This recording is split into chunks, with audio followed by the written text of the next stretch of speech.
starter dari dalam hati. Bila ada sebuah mobil yang mogok, maka biasanya mobil itu akan didorong supaya tidak hanya diam di tempat yang sama.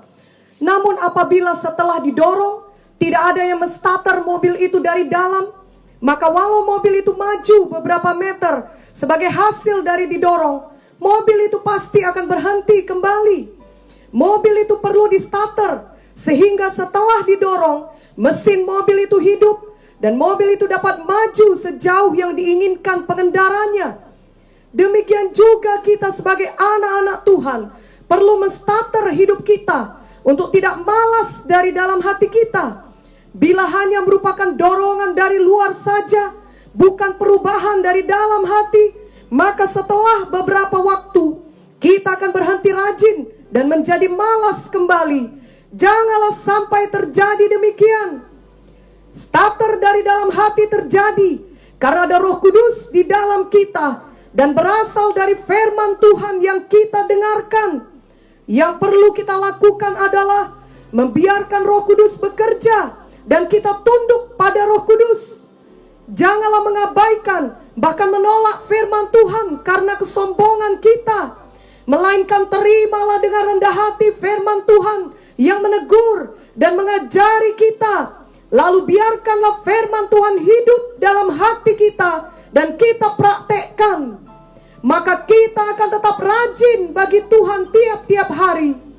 Kita tidak mau lagi bermalas-malasan ataupun menunda-nunda dan membuat alasan sehingga tidak perlu melakukan apapun.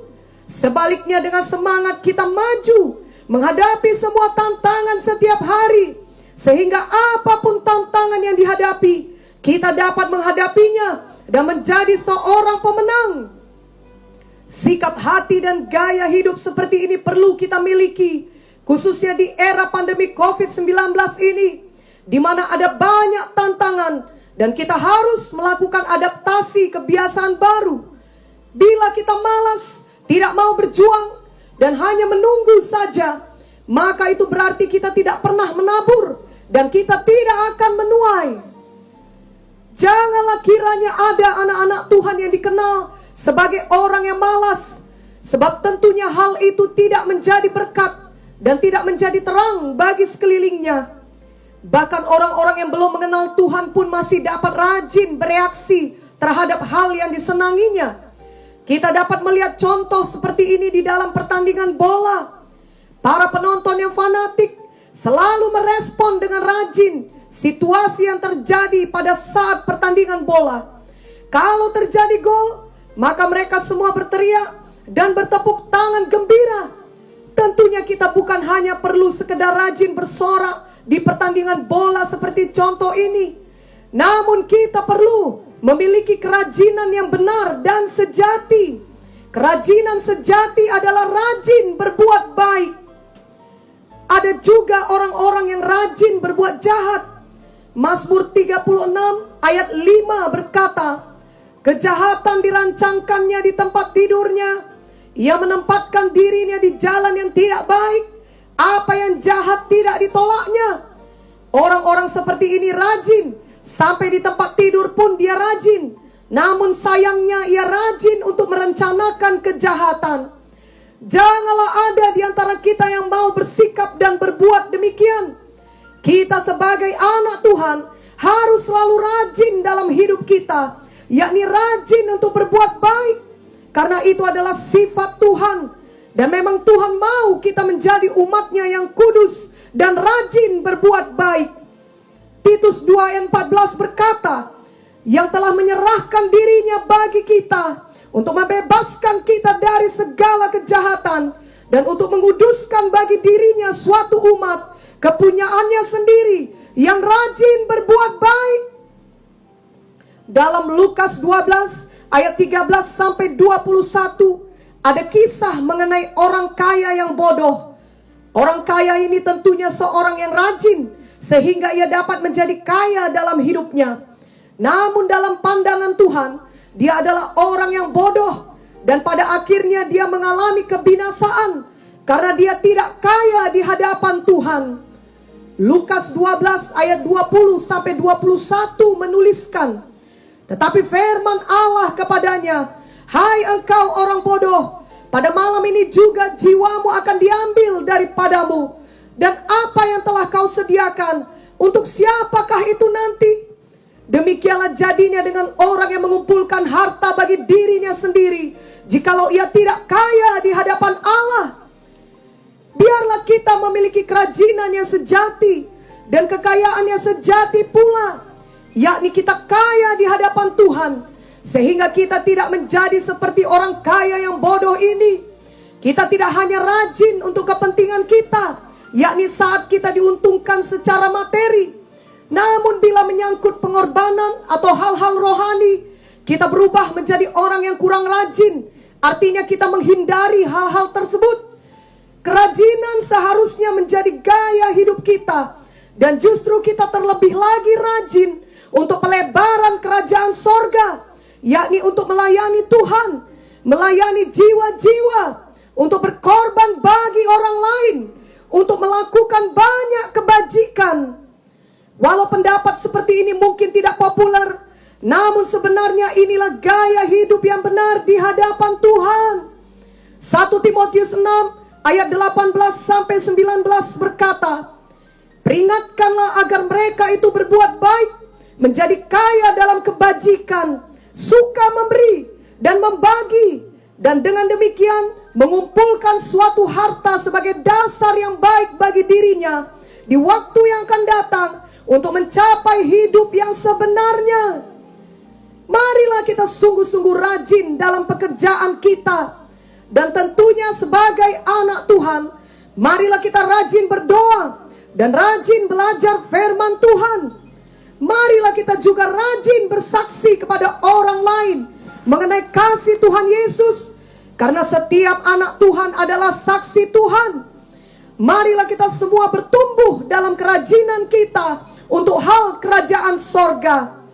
Marilah kita memiliki komitmen untuk rajin dari dalam hati kita, seperti cerita mobil yang di starter tadi, yang kemudian dapat maju sendiri dan tidak perlu terus-menerus didorong untuk maju. Janganlah kendor kerajinan kita dalam mengikut Tuhan dan melayani Tuhan sesuai dengan talenta dan panggilan kita masing-masing. Roma 12 ayat 8 dan 11 berkata, "Jika karunia untuk menasehati, baiklah kita menasehati. Siapa yang membagi-bagikan sesuatu, hendaklah ia melakukannya dengan hati yang ikhlas. Siapa yang memberi pimpinan, hendaklah ia melakukannya dengan rajin. Siapa yang menunjukkan kemurahan, hendaklah ia melakukannya dengan sukacita. Janganlah hendaknya kerajinanmu kendor. Biarlah rohmu menyala-nyala dan layanilah Tuhan." Saat menulis playlist ini, kami diingatkan akan bolang kami, khususnya karena tanggal 17 Januari adalah tanggal lahirnya beliau. Bolang kami atau ayah ibu Munte, yakni pendeta R. Sembiring, selalu menyala-nyala melayani Tuhan sampai di hari tuanya. Ia berumur 89 tahun ketika ia pulang ke sorga. Hanya berkisar 2 bulan lagi ia akan berumur 90 tahun. Bolang tetap rajin berbuat baik bagi Tuhan. Walaupun umurnya sudah lanjut, Bolang selalu mengunjungi jiwa-jiwa, baik yang berkekurangan, yang sakit, yang berasal dari berbagai suku dan ras.